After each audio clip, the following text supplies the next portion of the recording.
Hello, ladies and gentlemen, and welcome back to another episode of Season 2 of the Rule 34 podcast. I'm your host, Jack, joined by my fellow co-host, Dominic Castillo. Alright, Dom, how have you been? It's been a while since we recorded. I have been, nothing that much has been going on ever since last time we recorded. Work has been pretty much the same. School has been pretty much the same after the spring breaks. So I've just been chilling.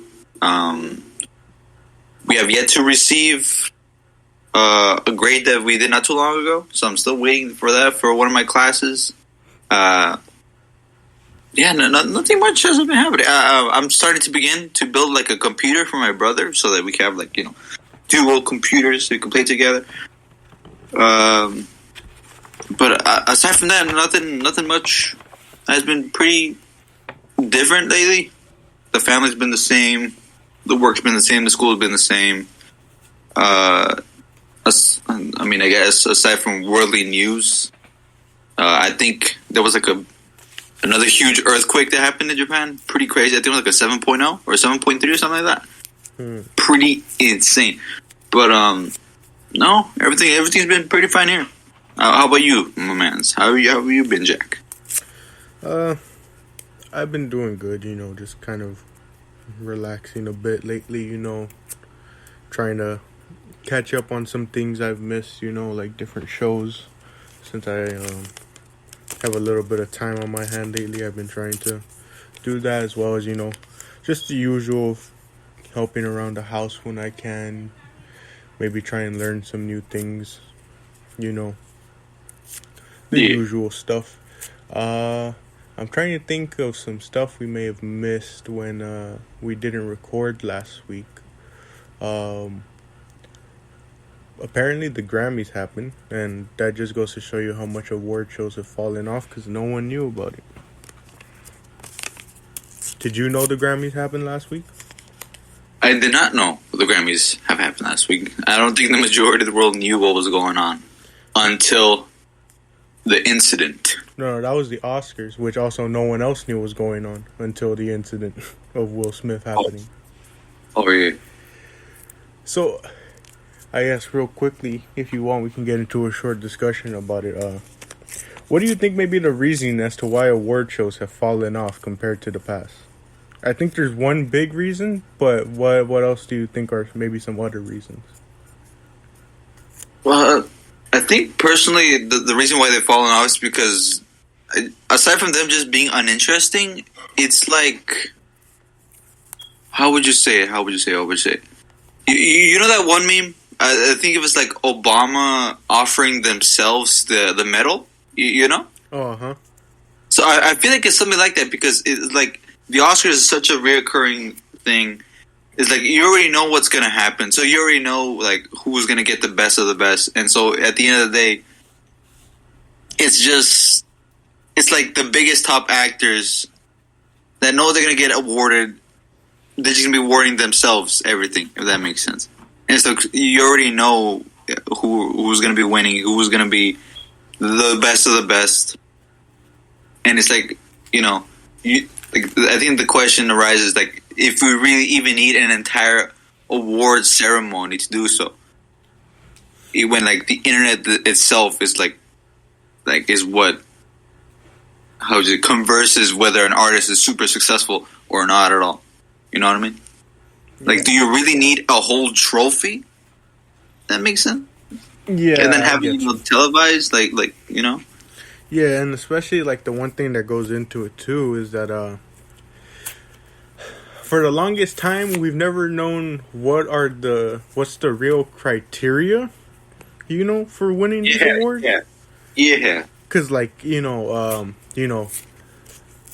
like, what determines who was the best actor, Right. Like, what determines that, especially when you have let's say, like, it's deciding between 5 movies and 5 actors that were in the main role. What if all 5 were really good, and, it's like, oh, well, then maybe you turn to what were the sales of the movie, right?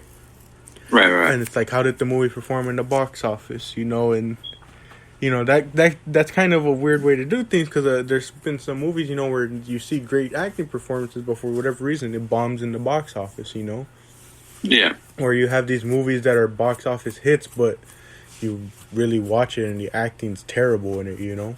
Or the acting is nothing special. So it's like, at what point do you look for sales over performance? And that especially plays into the Grammys, where no one really knows what the criteria is for an artist to win a Grammy, because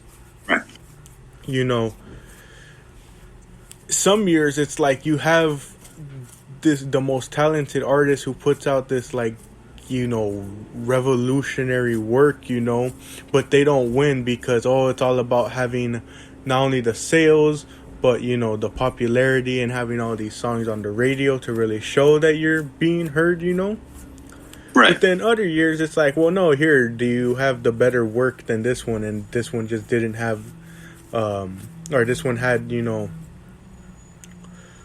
how would you say, like it was undeniable to reward this artist for their work. True.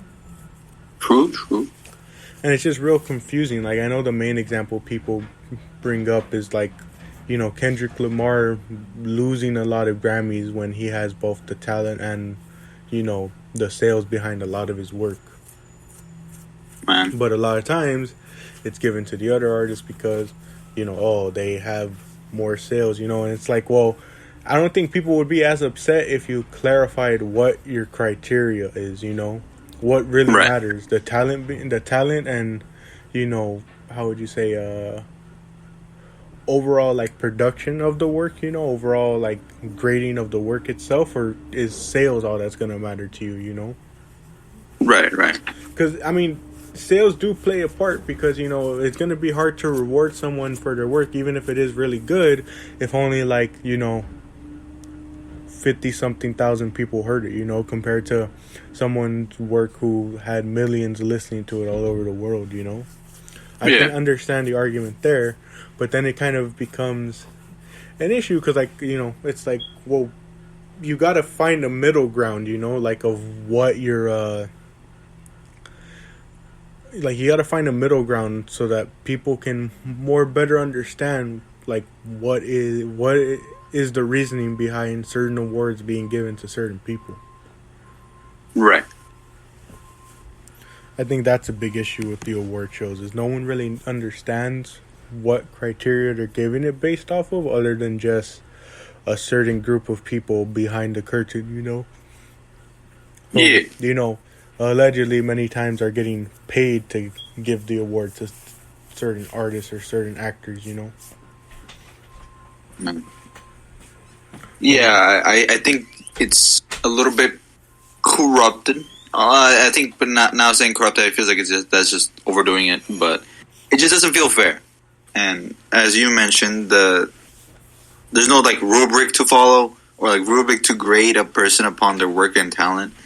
But then it also falls on the question of how do you measure talent? How do you grade talent? Whether it be the numbers or just the raw skill that a person can do. And when it comes to the Oscars, Grammys, or anything in general, when it comes to a talent based award ceremony of any kind, it's confusing knowing that some people throw in more effort for their work and they don't get awarded. And as the people who throw in lower effort but somehow get the bigger numbers and the bigger views who get the stage. And I mean personally, I've never seen any award ceremony, whether it be the Oscars, the Grammys, whatever. And I don't really mind it, personally, because it doesn't interfere with my life in any way. But how would you say it?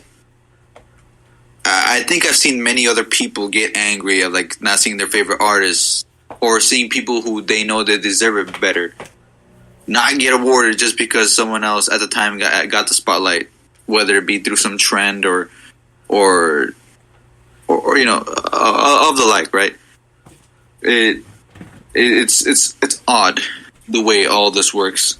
And then I'm not sure if you want to talk about the incident, but I think what I'm talking about of what happened with Will Smith kind of shows that not many people are even interested in watching it in the first place unless something like this happens. You know what I mean? I'm not sure how to say it, but like controversy kind of draws in an audience. Exactly. I'll be honest, Jack. Have you watched the Oscars?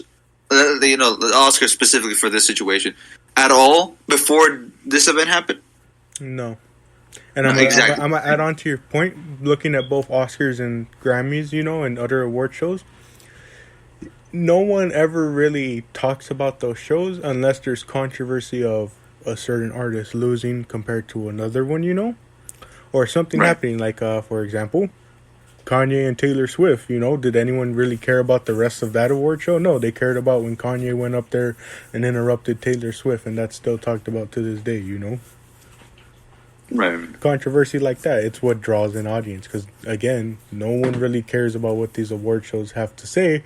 Going back to your sort of comparison, these award shows are just for the people in the back to award themselves, for thinking they're so great that they have their own award show to throw on, and people for some reason watch it. Right. Not realizing people don't really care about who they're selecting, because they're always going to have value their own opinion over whoever some award show says. Yeah. The only time like the awards kind of matter is like the Oscars, really, because it can help out an actor. Yeah. If you're like an Oscar-winning actor, it's like, oh, people might want to like, how would you say, book you more for movies and shows. True, but at the same time, it's not always everything, because there's certain people who have won a Grammy and then they've done nothing with it. You're not wrong. Like they've struggled to get different land different jobs. Right. And so it's like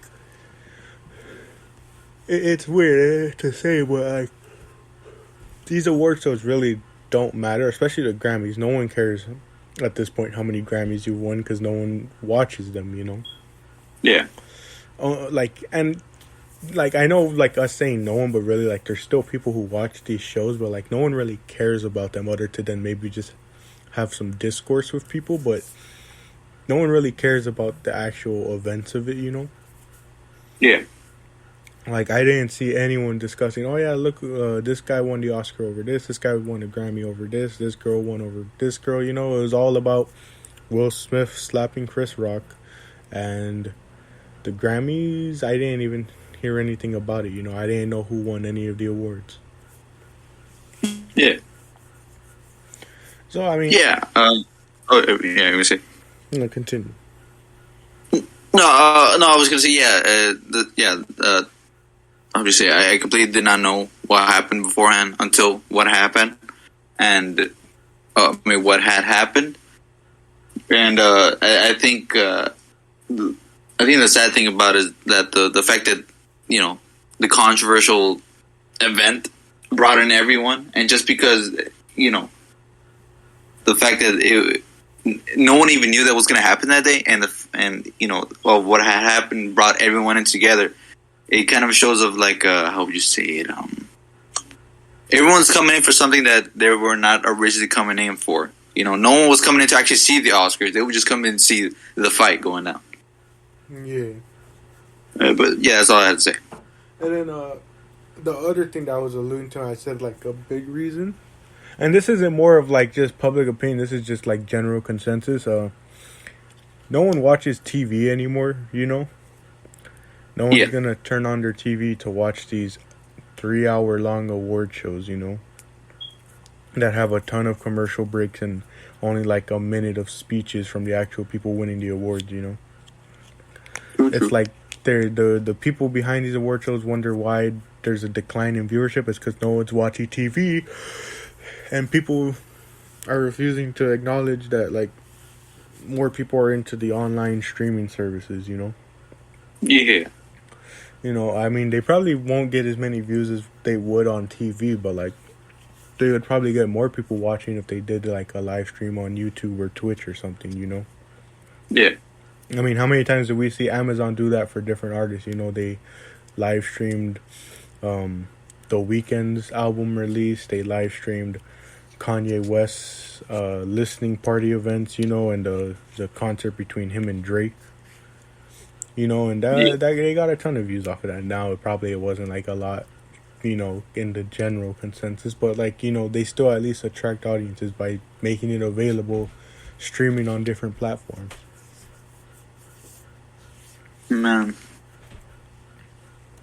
I have a bad feeling that that next year's is it an annual thing? Do you know if it's an annual thing What or something the award like show? the Grammy Yeah, or the Oscars? The Oscars. yeah, they're both annual. Okay. I think there's gonna be like some. Hopefully, there's some. How would you say it?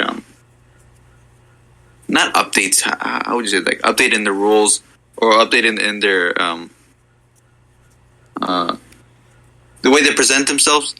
You know, to offer themselves a more of a wider range to a wider for a wider audience, like for online streaming and stuff like that. I hope they do that.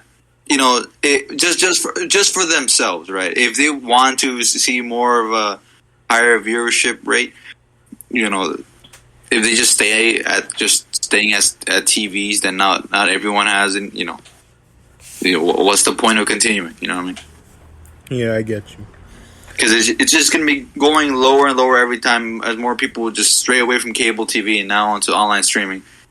But I feel like they just want to keep it classy, you know, just keep it just the classic, just because the whole thing about the Oscars is just they're all classy people and it's Yeah, but I get you.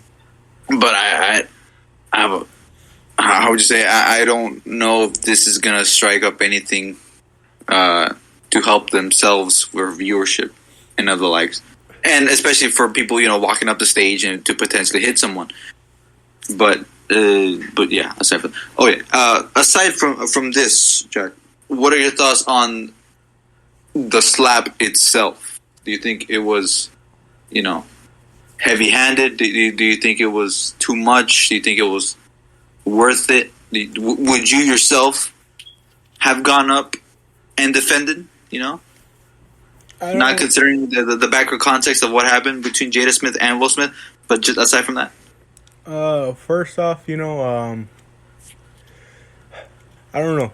It's still weird to think that it actually happened, and that it was just so freely happened, Like the fact no one stopped them kind of makes it seem like it was planned, because if they're gonna want to try and get attention, I wouldn't put it past these people to manufacture some fake altercation, just to get people talking about it, Yeah. But I don't know. I think I like the way my dad put it, in that both men are kind of in the wrong. Where Will Smith shouldn't have gone up there and slapped him.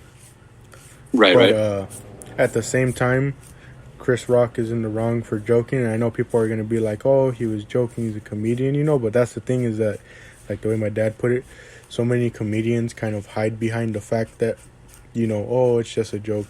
This is our act. Right.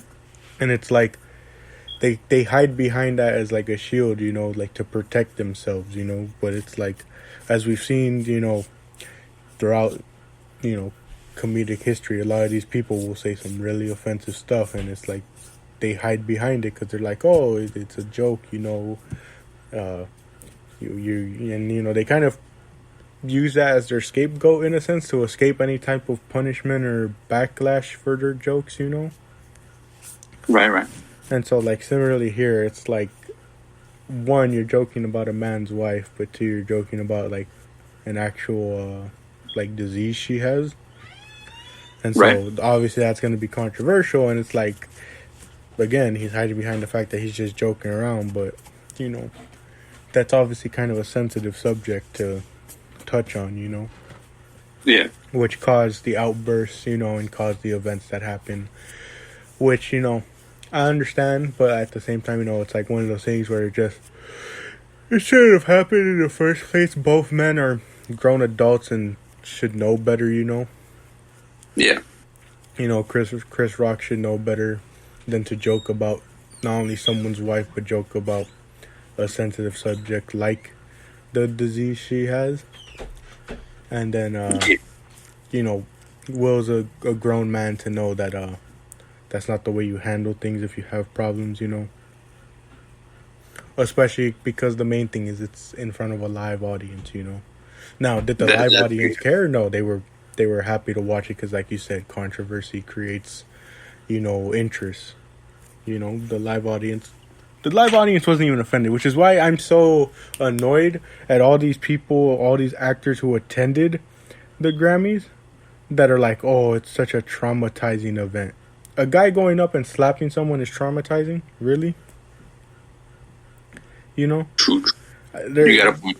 It's that fake outrage / you know, exaggeration from these actors, you know? Yeah. Like, there's no way they really consider a man slapping another dude as traumatizing. If that's what those people consider traumatizing, I sincerely wish they can see a day in the life of what a lot of these low-income families go through in their day-to-day lives, especially here in LA. Yeah.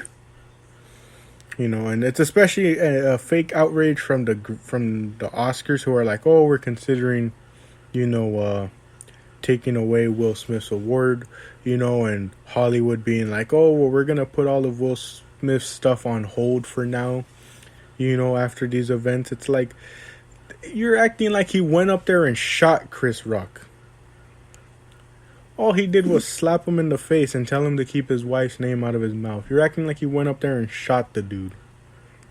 You know? Or you're acting like he went up there and beat him down on live television. You know, it was just a slap. And now there's all this fake outrage from all those other actors and the Oscars themselves, you know? Yeah. It's like, I don't know, it's just very annoying to see, you know, that those people go up there and be like, oh, it's such a traumatizing event. It's like, you can tell who had what lifestyle based off of their reaction to this event, you know? Yeah. And, you know, I wouldn't be surprised, you know, it's funny that the Oscars are saying all this about, oh, you know, what's it called, you know, thinking about taking away his award and stuff. I guarantee you, sometime next year, they're probably going to have someone go up and play a joke about it, you know? Yeah. Either make a joke about the incident or, like, try and recreate the incident as a joke, you know? Yeah. Like, they're going to do, like, you remember when Kanye, like, pretended like he was going to go up on stage to interrupt someone again and, like, everyone got all worried? They're probably going to do something like that where someone's going to make a joke and some other person's going to pretend to go up there before, like, playing it off as a joke and being like, oh, no, we're just joking, you know? Yeah. And then again, what is that going to do, you know? Is that going to make the situation any better? You know, making fun of the two men's incident, you know? It's true. You got a point. Man. Like I said, basically, you know, it's the fact that the criterias aren't really known. No one's watching TV. And at the end of the day, these award shows are just corny because, like you said, it's like the meme of Obama awarding himself, the meme that people made. It's like, that's all these award shows are. It's just an ego trip for all these people, you know. Exactly. Make it feel like their opinions matter over anyone else's, you know. What really qualifies someone to judge the Oscars over just anyone else, you know? Because at the end of the day, they're just other people, you know. Right. But, man, we'll move on. We got about 20 minutes left, so on the topic of award shows, do you want to get into something that could potentially be at next year's award show for the Grammys? Yes. All right. So, today we're doing another music review, album review. This time, we're going to be reviewing the latest Denzel Curry track, Melt Your Eyes, See My Future, right? Right. Wait, yeah, Melt My Eyes, See Your Future. There we go. Sorry, mixed the two up. So, Denzel Curry is a rap artist who, I guess you could say he kind of blew up through the SoundCloud era, much like, you know, people from his gen like Lil Uzi and XXX, you know. He was from Florida, much like a lot of those different artists, you know. Mhm. And he's released, I want to say about, I forget how many studio albums he has. I want to say it's about like 6, maybe. But you know, he's released his fair share of albums, you know. And he kind of started off like similar to X and that Florida sound during like the 2016 era of like very loud and aggressive music, you know? Yeah.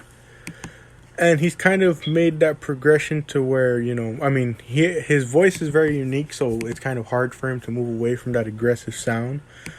But as he's shown on this album, he kind of moved away from the aggression and kind of went to a more, in a sense, softer sound, maybe, if you want to say.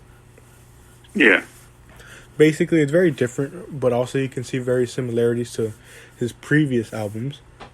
And I watched an interview of him with Anthony Fantano, and he kind of talked about it where, you know, before, because of him being a young kid and the lifestyle he grew up in, he didn't really, how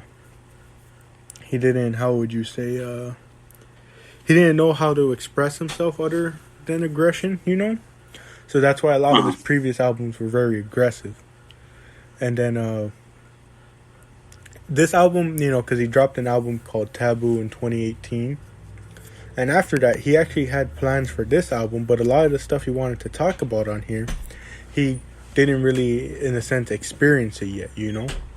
Like a lot of the things he talked about on this album, he had to wait and for himself to experience a lot of these, you know, these situations, settings, and, you know, traumas in order for him to talk about it. So the albums he released in between, such as Zoo, was kind of like, he mentioned him being homesick, so that album was kind of a tribute to the Florida sound at the time. Right. And then, so when he finally got here to 2022 and this album, it was basically that 4-year stretch and him talking about all that stuff that he had experienced since 2018 when he had first planned this album. Right. But so, first off, what are your overall thoughts on the album, Dom? Okay, so listening it at first, I didn't really have too many previous listening to his music, except for the specific song "Birds" from his Zoo album.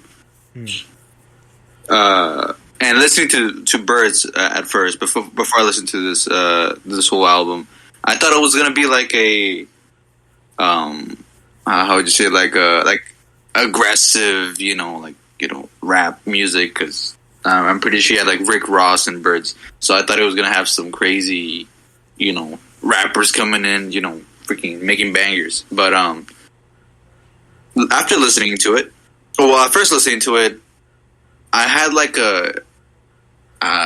it was like how would you say it? It was such a smooth flow that he had with his lyrics, and I can't lie, the background music was calming for some reason. It was calming, but he also had his rap music in the background. I mean, the lyricism in the background, and I feel like that was a bit not too much of a contradiction, but I feel like they work together somehow in harmony per se.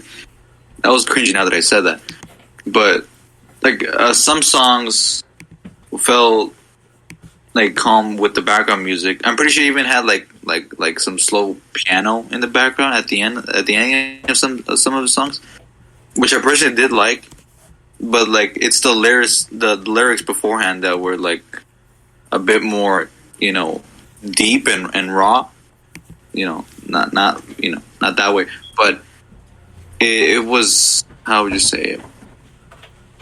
It was very gritty in like the messages and the things he was speaking about, and like the music in the background was smooth, so it worked together in general, overall. Yeah, it was kind of like, I want to say this is one of like his first instances of using a lot of instrumentals like this, for the songs that he was using. You know, they were Yeah. very, like you said, soft tone. You know, and it was kind of showing his evolution because, like I said, you know, he only really knew how to express himself through aggression. Where now he, like through therapy and stuff like that, he said that he's found like a way to channel it into different ways, so he's less aggressive on his tracks, you know, and you hear it through, you know, his lyrics and his sound, you know. He still has that like unique voice that sounds kind of aggressive, but he's, you know, he's portraying a different tone, you know, in his voice, you know. Right. He's being very melodic at some points, and he's being, you know, very insightful on his tracks, you know, talking about a lot of really deep things, as you mentioned, you know. And, you know, he kind of uses the different tones to set different moods, you know. And what would you say are some highlight tracks for you on this record? Okay, so what was the name of the song? I have the whole thing here. Personally, I like what was it? There was a specific lyric in one of the songs because the entire time I was listening to the album, I was like walking, you know, from home to work, from work to home. So it was like it was dark, it was outside. I forgot what was it. I like Angels a lot. What was it? Worst Comes to Worst. Yeah. Was nice. Well, how do you spell the one with the Z? Is that Toy? Is that Zatoiki? Zatuichi? Zatuichi? Yeah, my bad. I like that too. I forgot what was the track that there was one track that ended off the song with like a nice melodic like piano ish. It was like kind of like jazz music. There was no saxophone, I think, but I forgot the name of that song. That one I really did like. Angels I liked a lot. You know. The first songs were not that bad. They were pretty good. How would you say it? Walking was good. Yeah. Worst Comes to Worst, I liked. Walking seems to be the main hit, seeing as it was a single from the record. But yeah, it seems like that's one that a lot of people like as well. Yeah. Some songs I didn't really like too much. I think X-Wing for me, like same thing with what was it? I think it was Sanjuro featuring 454. It was you know, it wasn't the best of the best for me. What was else? I think what was it? Troubles with T-Pain in there. Yeah, I think it was not that bad. I liked it. Ain't No Way did have like a good amount of like rapping to it. It was like you know, like with like rapping words. You know, I like that. It was not that bad. I like that. Yeah, the story behind that song is actually kind of crazy. He goes into it on detail in the interview because, as you see, there's like 6 people featured on it. Yeah, I'm seeing. So, like, the story behind it is I forget where this recording studio is, but he was recording with the artist Josiah, you know, and then he happens to see, I think it was the artist Black recording in that same studio. Oh, no, he sees Rico Nasty recording in that same studio. And then he also sees, Black and Jid were also in the area. Like, right. It's just like a whole thing of coincidence. They happened to be in the area at the same time as all 3 of those people were recording. Oh. Uh-huh. And so they played the Ain't No Way beat, and all of them went on it, you know, and did their parts. And then they were just trying to figure out who to give the record to. They were trying to give it to Rico Nasty, but I think something didn't clear. Then they tried to give it to Josiah, and it didn't work out. And like basically everyone had a turn at getting the song, and since no one really could find a way to fit it on their albums or releasing it as a single or get things cleared, Denzel ended up taking it for his album and finding a way to fit it on here. Oh, interesting. Yeah, That's pretty cool. I think, you know, walking and Worst Comes to Worst are definitely the highlights of this. That for a lot of people, you know, Right. you know, a lot of things go into it. His sound, the lyrics themselves, you know. I mean, he just talks about a lot of deep things on here, you know. He talks about, you know, his relationship with women and, you know, his evolution from just kind of objectifying them to really like wanting to build towards a relationship, you know. He talks a lot about being stuck in dark places, you know, and, you know, kind of getting away from different things that were plaguing his life, you know. He gets really deep in this album. Yeah, I agree, yeah. I think what was also deep about the music was like the hardships that comes with life and the fact that, you know, shit happens, right? The worst always comes to the worst. And, you know, like the third song. But, you know, we just got to keep walking. We got to keep moving, you know. But we also have to be strategic with what we do, you know. You can't just waste your money on everything that you want. You gotta, you know, how would you say it? Invest into the good things, the things that will work well. But aside from the money, also work on yourself and better yourself, because, you know, no one else will do it for you, but just you yourself. And if you can't do it yourself, then who will, right? I mean, that's what I take from it, but.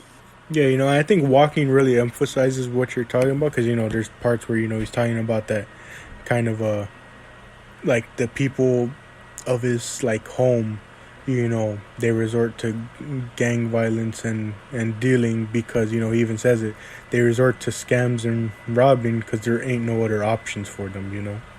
Yeah, exactly. And I think my favorite line, like, throughout this album really does come from Walking, where he says, I'm killing off my demons because my soul's worth redeeming, you know? Oh, yeah.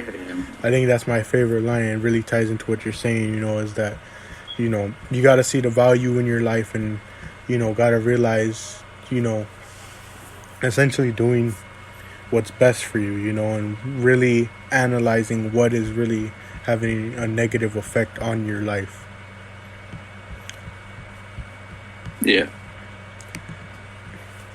I think the majority of the album was definitely something of those lines. But, I mean, and now that I think about it, you know, it definitely shows a different light onto Denzel's, like whole, like, rap scheme, his old movement that he wants to follow out now.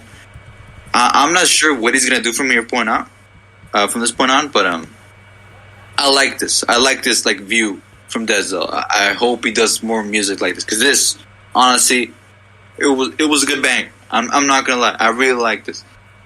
Listening to, like, all the lyrics while I'm just walking through. I was walking through. What was it? I was walking through. What's the name of the street? I forget the name of the street. But it was like through Alvarado or something, right? Mm-hmm. And, you know, the gritty music and because what I'm experiencing myself, you know, seeing homeless people on the street, seeing, you know, drug dealers here and there just hidden away, and, you know, I see the police patrolling around. You know, it kind of relates, but, you know, I don't relate too much, if that makes sense, because I'm not sure how to explain, but. You relate as a bystander of all this, you know.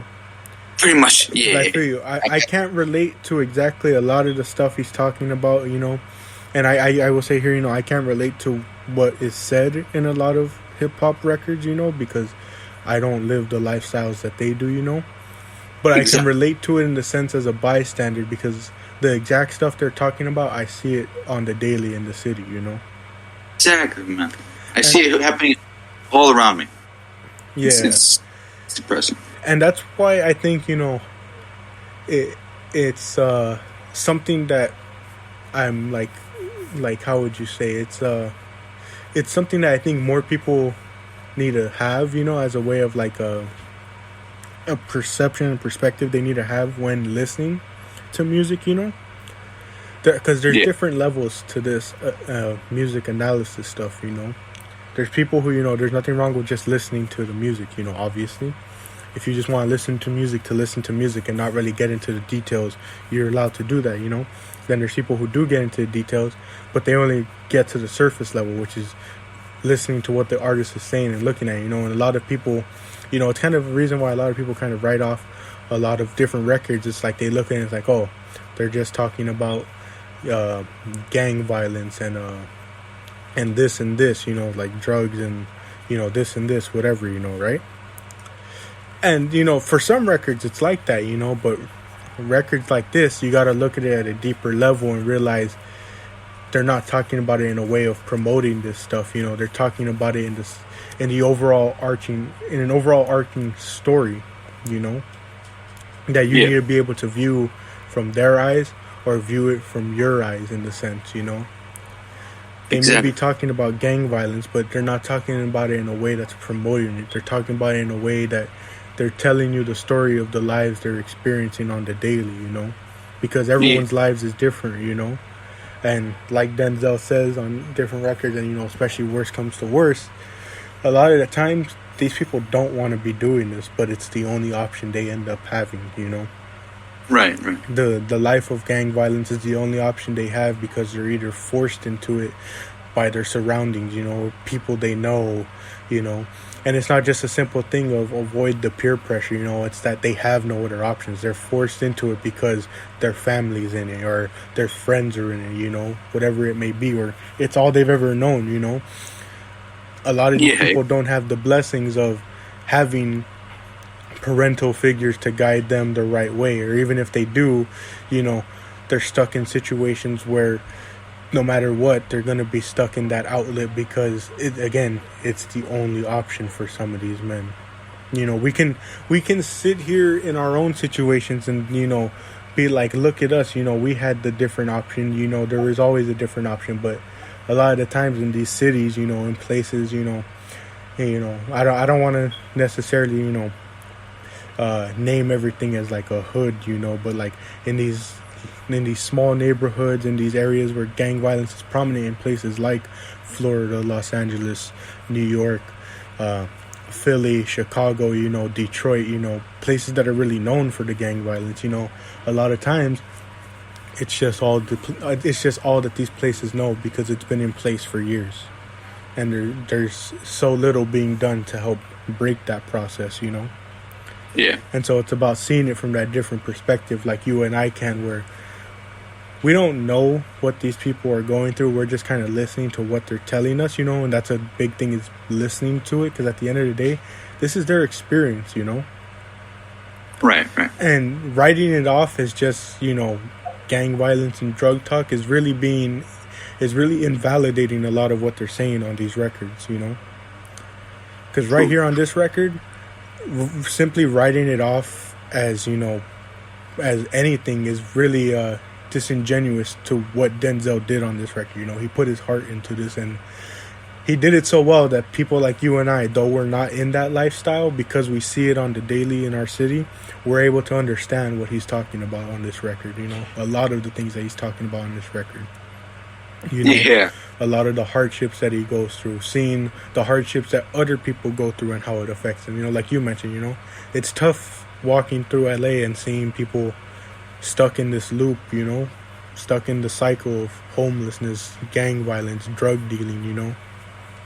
It's tough seeing that happen in the city, but, you know, sadly, that's the way life goes. You know, some people make the decisions that they do because to them it's the only option they have, and they don't have anyone there to steer them the right way, you know. Right. And that's what makes records like this so well, is that they go into so deep that hopefully anyone who listens can kind of get that sense of hope that, you know, maybe it isn't the only way. And if they really, you know, if they really try and, you know, you kind of rambling, but, you know, just, you know, they can find a way out. Yeah, I agree. 10 seconds left. I've been your host, Jack Drum, and my fellow co-host Dominic Steve. I give this thing an 8. I give it an 8. I give it like an 8 or a 9. Yes.